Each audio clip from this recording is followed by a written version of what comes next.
Mi nombre es Solange Ortiz. Soy esposa de aquel que está en la puerta. Y el Señor me ha dado el privilegio de ser la mamá del pastor. Y hoy que yo estoy aquí, mi hija está predicando en su iglesia en Estados Unidos. Así que ese es otro privilegio que tengo, que el Señor me ha dado. Y otro privilegio que tengo es que tengo un hijo que se nos adelantó y está en la presencia del Señor. Está mejor que nosotros. Amén. Así es que en esta mañana, antes de que comencemos, vamos a orar por los niños, si no se fueron. Se fueron. Gloria al Señor.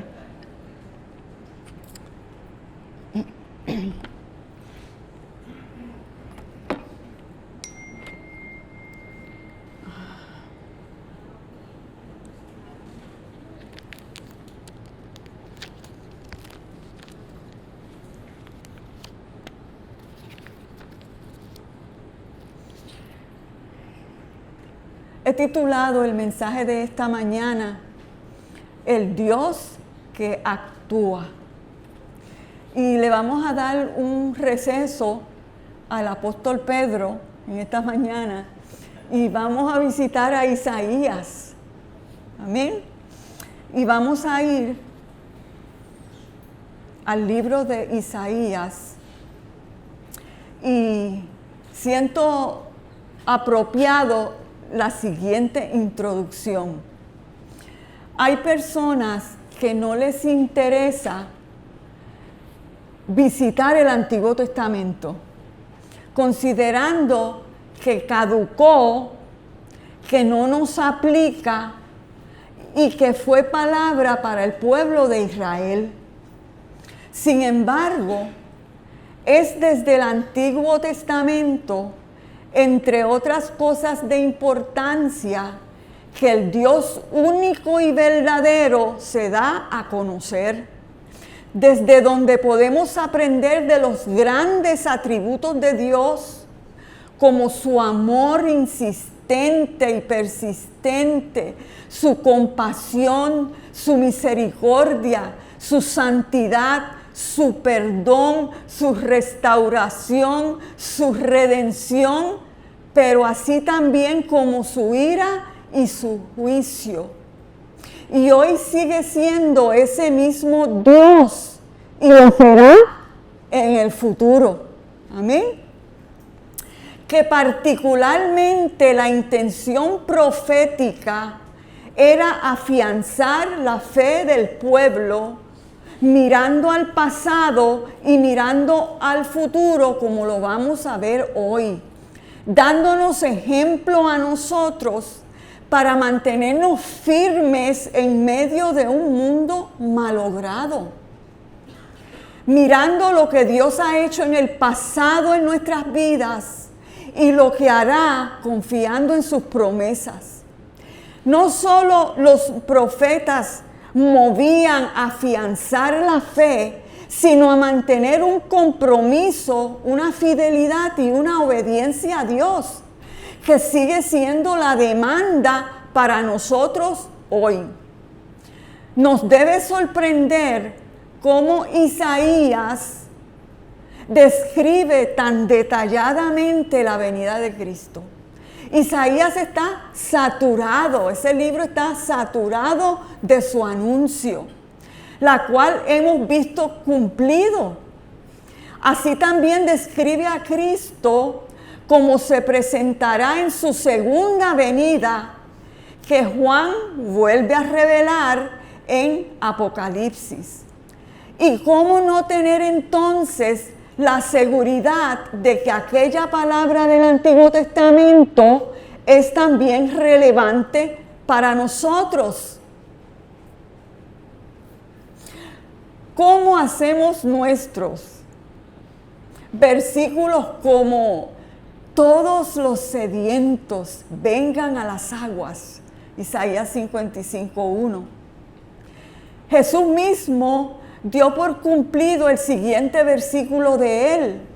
El Espíritu del Señor Dios está sobre mí, porque me ha ungido el Señor para traer buenas nuevas a los afligidos. Me ha enviado para vendar a los quebrantados de corazón, para proclamar libertad a los cautivos y liberación a los prisioneros. Isaías 61:1. Hermosa la porción de Isaías 55, 8 al 9, cuando Dios dice: porque mis pensamientos no son los pensamientos de ustedes, ni sus caminos son mis caminos, declara el Señor. Porque como los cielos son más altos que la tierra, así mis caminos son más altos que sus caminos, y mis pensamientos más que sus pensamientos. ¡Qué buena noticia!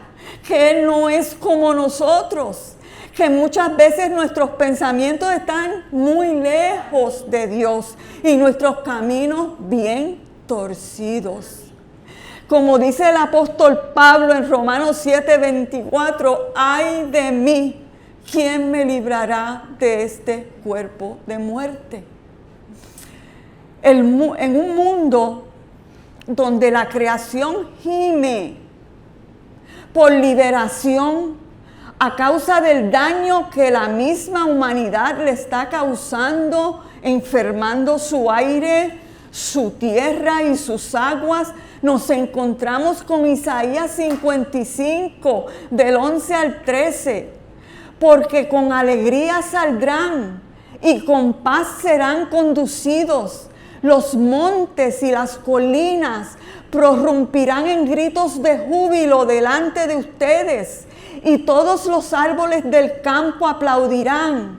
En lugar del espino crecerá el ciprés, y en lugar de la ortiga crecerá el mirto, y esto será para la gloria del Señor, para señal eterna que nunca será borrada. Una creación restaurada. Apocalipsis nos habla de dicha restauración. ¿Cuántas veces hacemos nuestras las palabras de Isaías 43, del 1 al 2? No temas, porque yo te he redimido. Te he llamado por tu nombre, mío eres tú. Cuando pases por las aguas, yo estaré contigo, y si por los ríos no te cubrirán. Cuando pases por el fuego no te quemarás, ni la llama arderá en ti. Pero cuando leemos palabra de juicio, se lo adjudicamos al pueblo hebreo, el pueblo que en principio Dios escogió. Mas Pablo, en varias de sus cartas, está muy claro con respecto a quién es el verdadero pueblo de Dios. Pablo nos lleva a identificarnos con el Antiguo Testamento. En Romanos 9:25, Pablo cita al profeta Oseas cuando dice: llamaré pueblo mío al que no era mi pueblo, tú y yo. Luego le dice a los Gálatas: la Escritura, previendo que Dios justificaría a los gentiles por la fe, anunció de antemano las buenas nuevas a Abraham, diciendo: en ti serán benditas todas las naciones. Eso es en Gálatas 3:8, así que aparecemos desde el Génesis con Abraham. Y más adelante también en Gálatas, Pablo dice: porque ni la circuncisión es nada, ni la incircuncisión, sino una nueva creación. Y a los que anden conforme a esta regla, paz y misericordia sea sobre ellos y sobre el Israel de Dios. Tú y yo somos el Israel de Dios. Esta nueva creación construida por la fe es el nuevo Israel y lo somos tú y yo. Y luego a los Efesios, en el capítulo 2, Pablo les explica que Cristo hizo la paz entre judíos y gentiles, creando de los dos grupos un nuevo pueblo. Así es, dicho esto, espero haberles preparado para recibir palabra desde el Antiguo Testamento como palabra de Dios de relevancia pasada, presente y futura. El Dios que actuó en el pasado es el Dios que actúa en el presente y actuará en el futuro.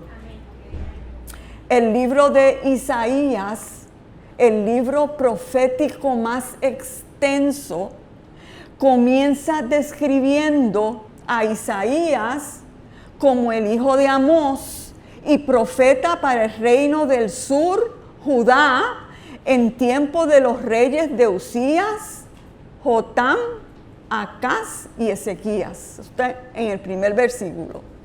Le toca profetizar viendo al reino del norte ser llevado cautivo por Asiria.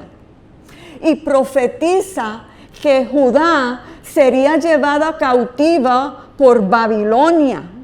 Profetiza sobre su destierro y su regreso. Aunque no vivió para estos eventos, sí vio cómo Judá iba en picada en su idolatría y en su desobediencia a Dios, tal y como lo fue el reino del norte. Muchos comentaristas consideran a Isaías como el profeta del futuro, porque su vista siempre él la tenía en el Mesías al final de los tiempos. Dice el autor Antonio Salas, poner la esperanza en el Mesías siempre ha de activar la fe. Y a la fe quería Isaías que su pueblo se aferrara para que no perdieran la esperanza en los difíciles momentos que les esperaba. Dios le va revelando a Isaías lo que Judá estaba por experimentar. Desde el mismo comienzo del libro, Dios comienza a señalar su pecado.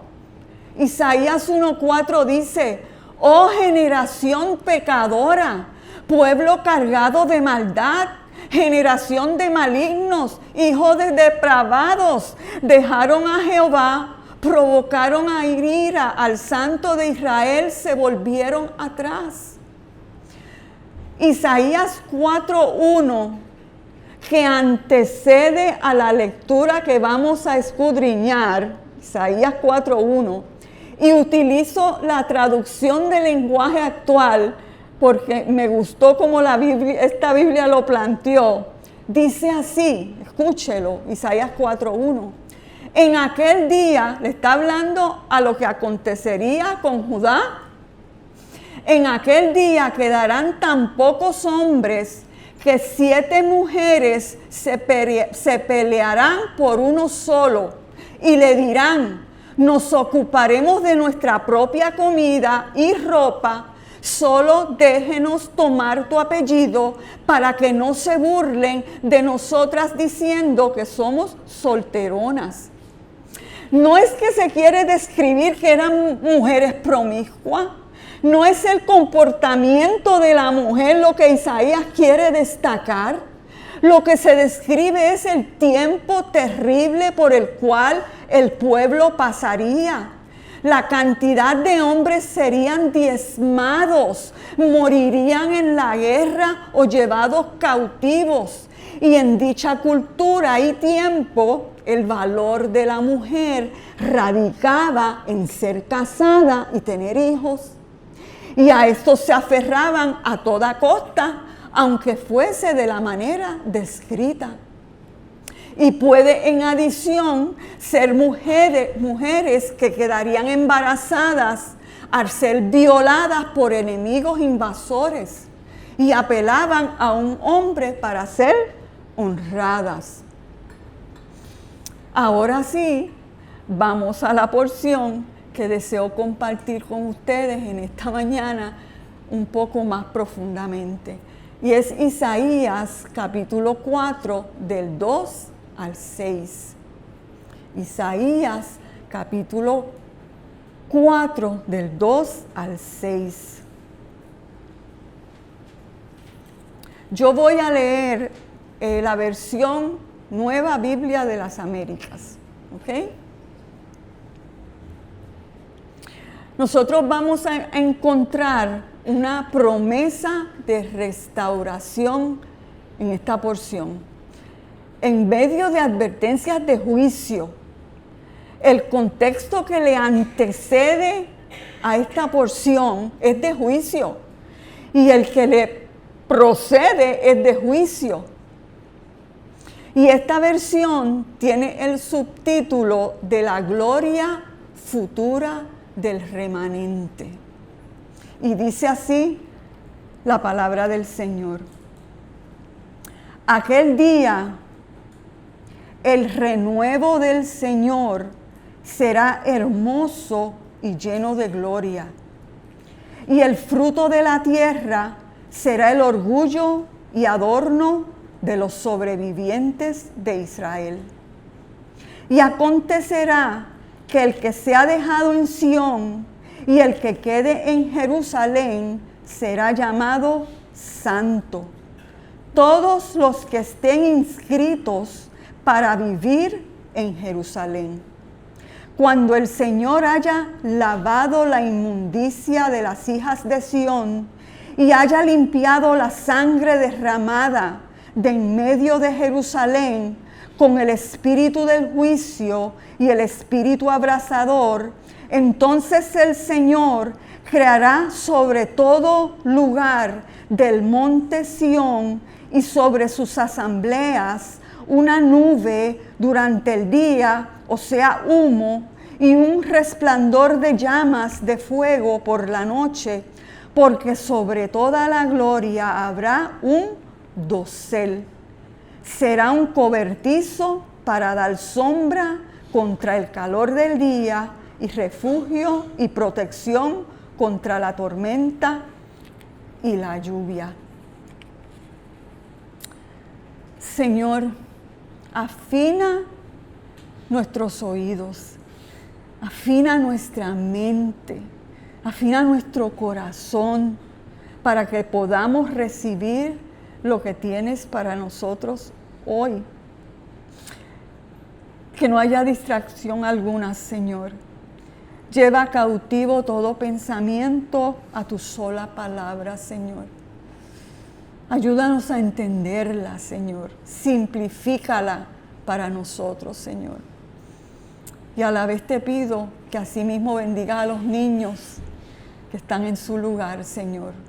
Bendícelos de forma especial a través de tu palabra y de sus maestros, en el nombre de Jesús. Amén y amén.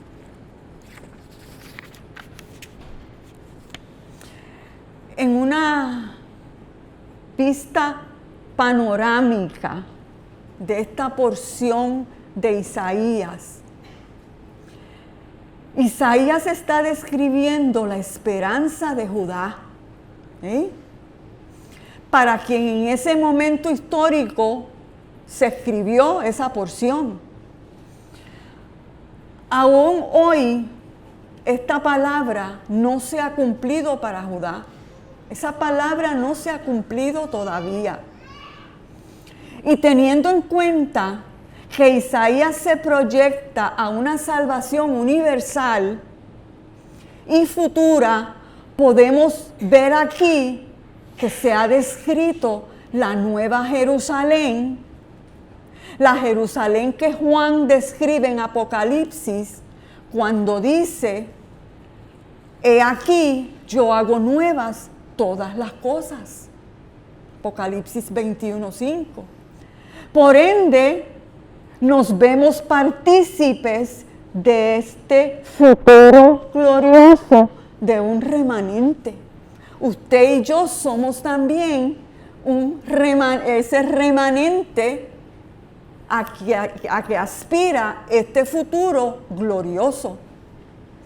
Y voy a compartir 5 actos de Dios en esta porción leída y se los voy a adelantar para que ustedes sepan por dónde voy después que haya pasado 1 hora. Número 1, aquel día. Número 2, el renuevo. Número 3, los inscritos. Número 4, la obra de Dios. Y número 5, el dosel. Empecemos por el punto número 1. El versículo 4:2 que leímos comienza aquel día. Es una frase de parte del Señor que suena a través de toda la Escritura.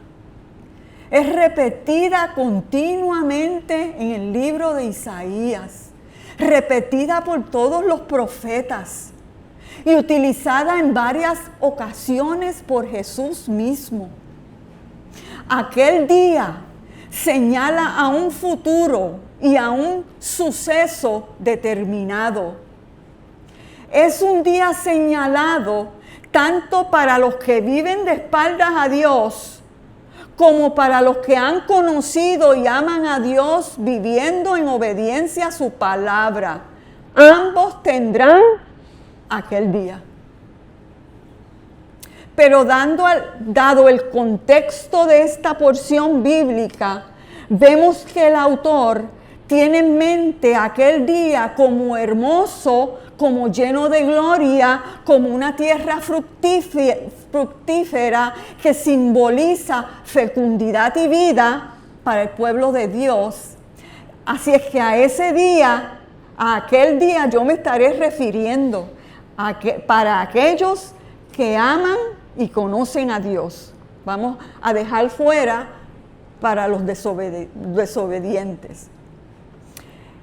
En aquel día tú cantarás, te alabaré, oh Señor, dice Isaías 12:1. Pero yo te libraré en aquel día, dice Jeremías 39:17. En aquel día, declara el Señor, reuniré a la coja y recogeré a la perseguida, a las que yo había maltratado. Haré de la coja un remanente y de la perseguida una nación fuerte. Y el Señor reinará sobre ellos en el monte Sión desde ahora y para siempre. Dice Miqueas capítulo 4 del 6 al 7. Y el Señor será rey sobre toda la tierra. Aquel día el Señor será uno y uno su nombre. Zacarías 14:9. Y nos movemos al Nuevo Testamento en boca de Jesús. Les digo que desde ahora no beberé más de este fruto de la vid hasta aquel día cuando lo beba nuevo con ustedes en el reino de mi Padre. Mateo 26:29. Un poco más de tiempo y el mundo no me verá, pero ustedes me verán, porque yo vivo, ustedes también vivirán. En aquel día conocerán que yo estoy en mi Padre y ustedes en mí y yo en ustedes. Juan 14, del 18 al 20. El apóstol Pablo escribe en espera de aquel día e inclusive nos revela cuál será aquel día. Cuando Él venga para ser glorificado en sus santos en aquel día y para ser admirado entre todos los que han creído. Segunda de Tesalonicenses 1:10. En el futuro me está reservada la corona de justicia que el Señor, el juez justo, me entregará en aquel día. Y no solo a mí, sino también a todos los que aman su venida. Segunda de Tesalonicenses 4:8. Ese es aquel día cuando Jesús regrese a la tierra con el principado sobre su hombro y se llamará admirable, consejero, Dios fuerte, Padre eterno, príncipe de paz. Isaías 9:6.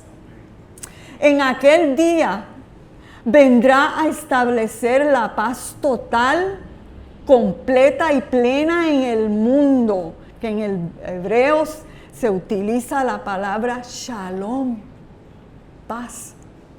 No volverá para nacer en un humilde pesebre, en un mesón apartado del bullicio de la gente. He aquí que viene con las nubes y todo ojo le verá. No vendrá a montar un burro. Jesús vendrá montado sobre un caballo blanco. No llevará el nombre Rey de los Judíos, y lo es, sino Rey de Reyes y Señor de Señores. No se le vitoreará, crucifíquenlo. Se le vitoreará santo, santo, santo es el Señor Dios Todopoderoso, el que era, el que es y el que ha de venir. No le veremos con una corona de espinas, le veremos con diademas. Apocalipsis 19:12. No será como el que se profetizó en Isaías 42:2 de Jesús en su primera venida, que dice: no gritará, ni alzará su voz, ni la hará oír en las calles. Eso era de Jesús. No, su voz será como estruendo de muchas aguas. Apocalipsis 1:15. No se vestirá de púrpura, como lo vistieron los soldados romanos, sino de un vestido que le llegará hasta los pies y ceñido el pecho con un cinto de oro. No vendrá a ser juzgado como un criminal, vendrá para ser juez de vivos y de muertos. No vendrá como cordero llevado al matadero, vendrá como el león de la tribu de Judá.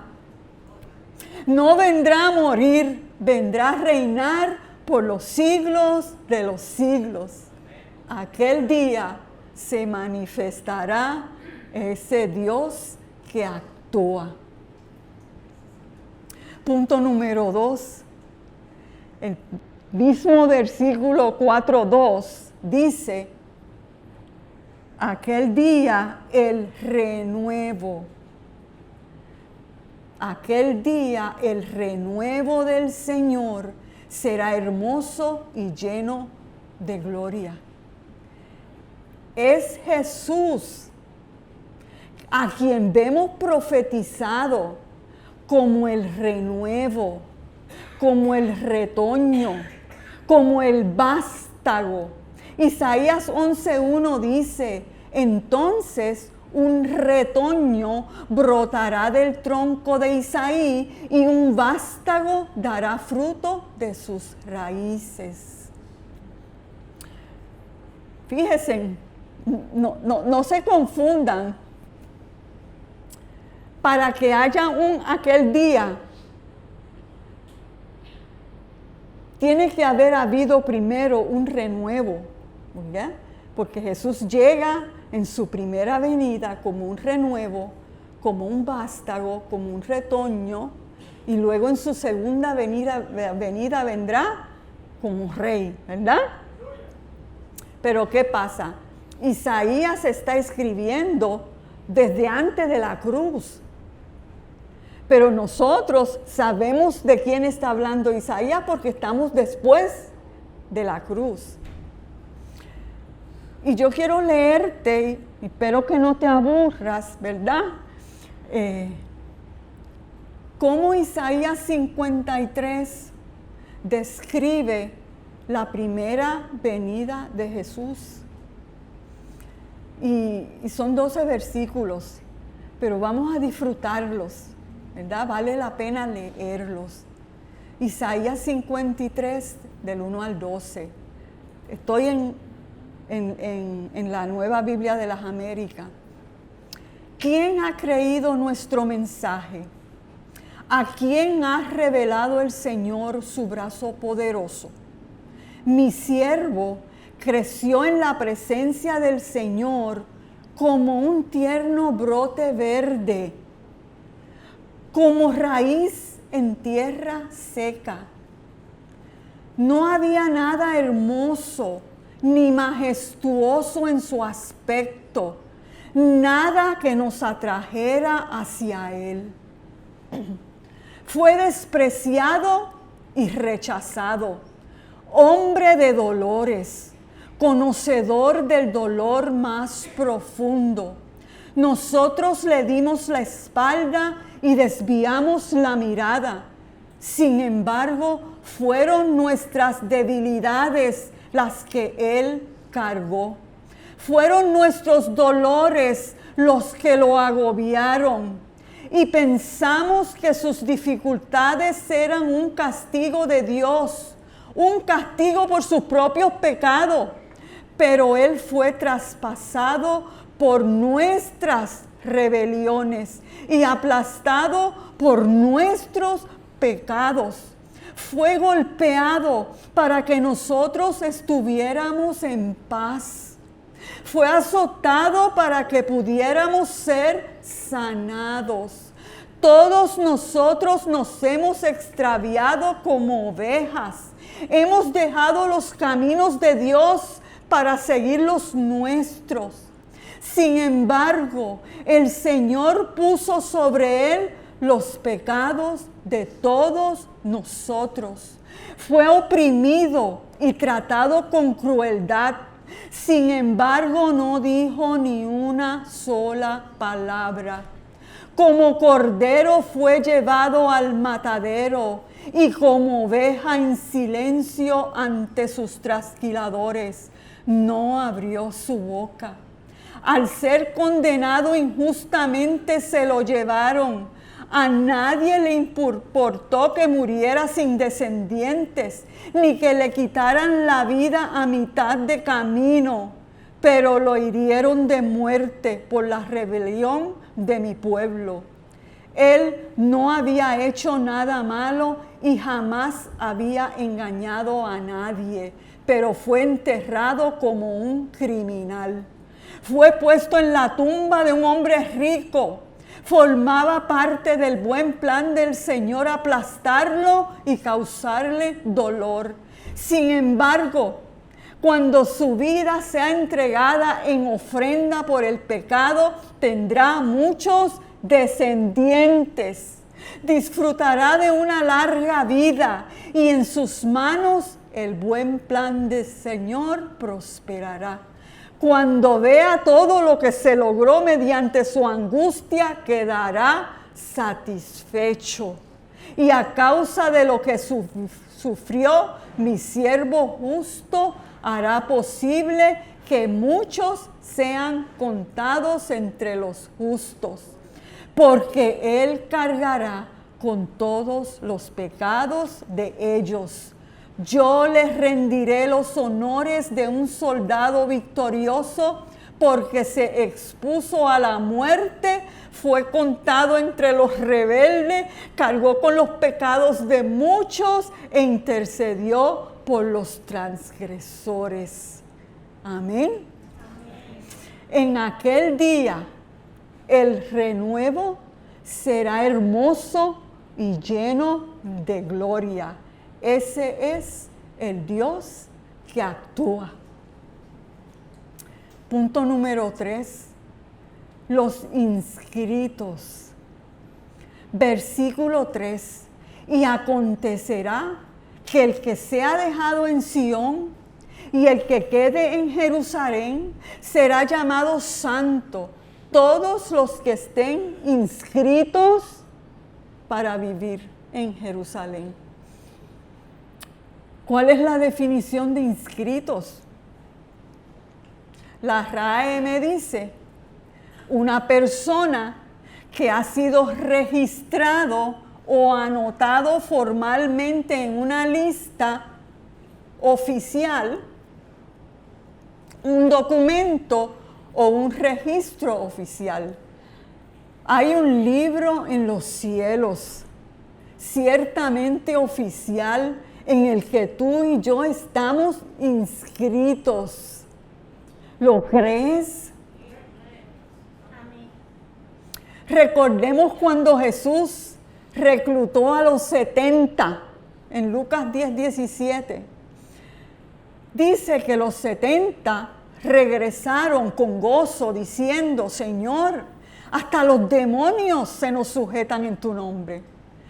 Entonces Jesús les dice: no se regocijen en esto, de que los espíritus se les sometan, sino regocíjense de que sus nombres estén escritos en el libro de la vida. Yo creo que Jesús le quería decir: el regocijo más grande que ustedes pueden sentir es estar inscritos en el libro de la vida. Pablo dice en Filipenses 4:3, en verdad, fiel compañero, también te ruego que ayudes a estas mujeres que han compartido mis luchas en la causa del Evangelio junto con Clemente y los demás colaboradores míos, cuyos nombres están en el libro de la vida. Apocalipsis 3:4. Pero tienes unos pocos en Sardis que no han manchado sus vestiduras y andarán conmigo vestidos de blanco, porque son dignos. Así el vencedor será vestido de vestiduras blancas y no borraré su nombre del libro de la vida. Gloria al Señor. Estar inscritos en el libro de la vida es del Dios que actúa. Punto número 4, la obra de Dios.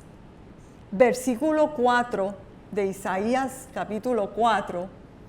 Cuando el Señor haya lavado la inmundicia de las hijas de Sión y haya limpiado la sangre derramada de en medio de Jerusalén con el espíritu del juicio y el espíritu abrasador. Dios está haciendo una obra en la vida de aquellos que estamos inscritos en el libro de la vida. Dios está haciendo una obra. Aquellos que somos su pueblo santo, aquellos que esperamos aquel día, los que hemos creído al retoño, al renuevo. Miren, y Dios nos está limpiando continuamente. Nos está lavando, nos está limpiando, nos está preparando, nos está lavando con la sangre de Cristo, nos está limpiando en su gracia, nos está preparando con su amor y su misericordia. Es Él quien nos está preparando para aquel día, es Él. Él sabe que por nuestras propias fuerzas y voluntad no podemos. En ocasiones, mi lavadora comienza a dar unos tumbos, ta, ta, ta, que parece que se va a ir cogiendo. Y eso es cuando la ropa se amontona, ¿verdad? Y no está bien distribuida. Miren, así nos sucede a nosotros. Eso está haciendo el Señor con nosotros. Nos está dando tumbos porque muchas veces estamos mal distribuidos. Mal distribuidos entre las cosas de este mundo y las eternas. Entre la carne y el espíritu. Entre nuestros deseos y los deseos de Dios. Y a veces Dios tiene que jamaquearnos para acomodarnos, para equilibrarnos, porque somos suyos. que puede venir con juicio y con fuego abrasador, Dios hará lo necesario para que estemos preparados para la eternidad hoy, si así nos tocase. Leí en un comentario bíblico que las guerras salen del corazón. Y nosotros somos gente de guerra. Nosotros estamos peleando. Somos pecadores y muchas veces no queremos tratar con el asunto. Por ende, habrá guerra tras guerra hasta que el corazón cambie. Dejémonos ser cambiados por el Señor. Dejémonos ser llamados santos. El comentario de Enduring Word dice que santo es una vida, un corazón, una mente y un cuerpo genuinamente consagrados al Señor. Y esto es solo del Dios que actúa. Y punto número 5, el dosel. El versículo 5 dice, creará Jehová sobre toda la morada del monte de Sión y sobre los lugares de sus convocaciones, nube y oscuridad de día, y de noche resplandor de fuego que eche llamas, porque sobre toda la gloria habrá un dosel. Sin duda, el escritor bíblico está haciendo referencia al pasado del pueblo de Israel, a una historia que ellos conocían, a una obra de Dios, a un acto de Dios, a una manifestación de Dios milagrosa, que si bien el pueblo al que Isaías está hablando no vivieron la experiencia en carne propia, dicha historia pasó de generación a generación y es la historia del Éxodo. De hecho, para este tiempo donde Isaías está profetizando, el Pentateuco ya estaba escrito. Esta era su Biblia. Isaías está trayendo al presente esa experiencia del pueblo de Israel cuando salió de Egipto. Los 40 años en el desierto, cuando Dios los acompaña en una nube de día y llama de fuego en la noche.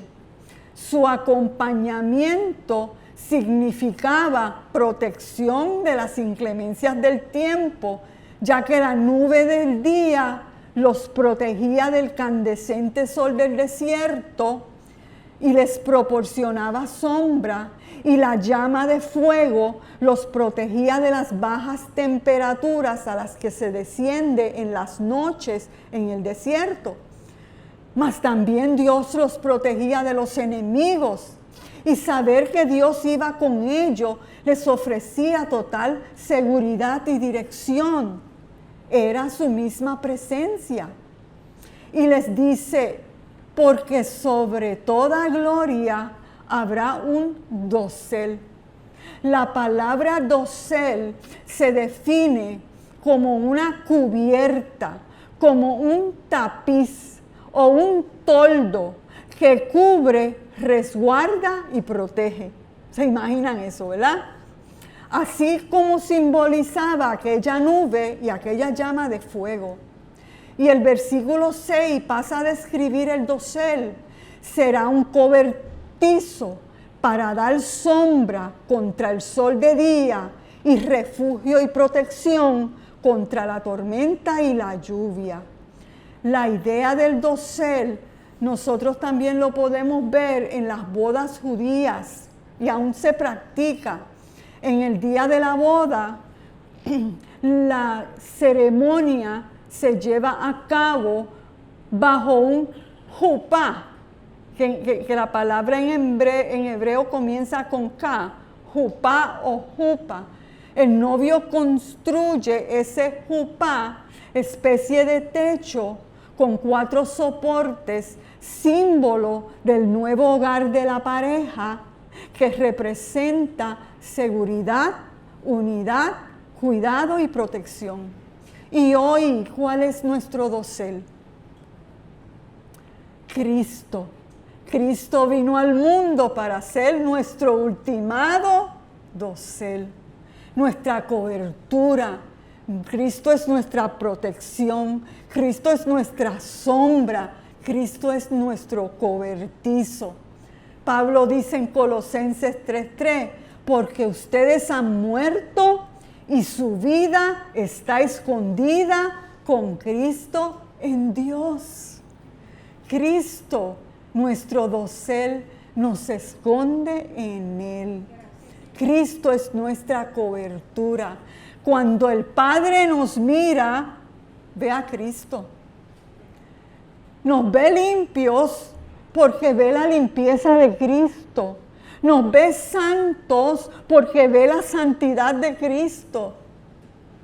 Nos ve justos porque ve la justicia de Cristo. El dosel que es Cristo es el Dios que actúa. En esta mañana, la palabra profética de Isaías nos sigue hablando a nosotros hoy. Nos llama a vivir con la mirada puesta en aquel día, en la esperanza del regreso de Cristo y de ser partícipes de ese hermoso y glorioso día. Esperanza digna de ser valorada, compartida y ofrecida. Aquel que un día vino como un retoño, vendrá a restaurar todas las cosas. Asegurémonos de que nuestros nombres estén escritos en el libro de la vida, dejándonos estrujar por Dios.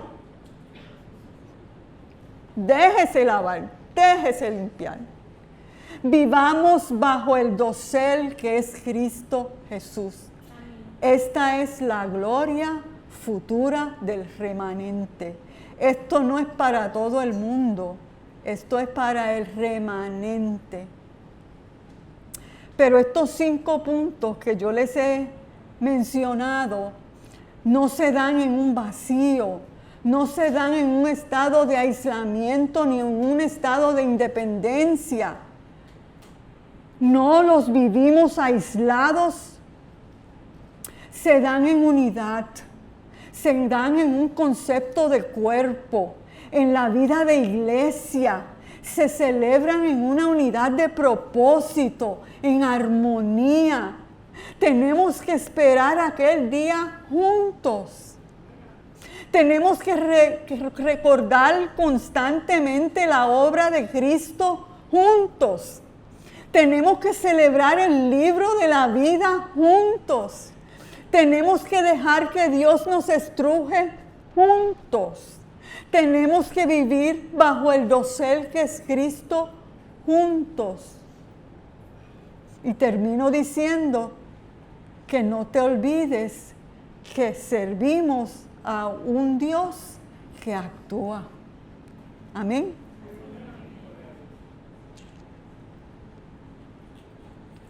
Oremos. Señor, te doy gracias. Te doy gracias, Señor, porque la iglesia ha tenido paciencia para escuchar tu palabra, Señor. Señor, que esta palabra los edifique, Señor, de manera abundante, Señor amado. Te damos gracias, Señor, porque tenemos la esperanza de aquel día. Te damos gracias, Jesús, porque fuiste el especial renuevo, o retoño, o vástago, o brote de tierno, o brote de tierra seca.